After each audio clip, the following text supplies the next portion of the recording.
భక్తులను కూడా ఇంతవరకు 81 కలశాలతో స్వామివారికి అభిషేక కార్యక్రమం జరిగింది.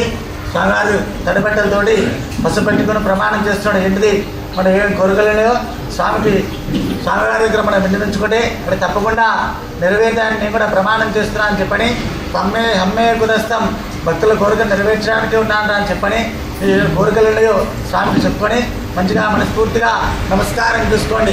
ఇదం బలం మయా దేవా స్థాపితం పురుషోత్తమ తేనమే స్థపలే వ్యాప్తి భవే జన్మని జన్మని అని స్వామివారి పసుపు అలంకారంలో ఉండి స్వామివారికి నమస్కారం చేసుకోండి. ఇప్పుడు శంఖధార చక్రధార సహస్రధారతో కార్యక్రమాన్ని పూజించుకొని సాయంత్రం 5:30 గంటలకు విష్ణు సహస్రనామ పారాయణం నిత్యమిది అవడము, 7:30 గంటలకు ఆలయ సూత్రవేష్టి కాగానే పరమపద మహోత్సవం ఉంటుంది.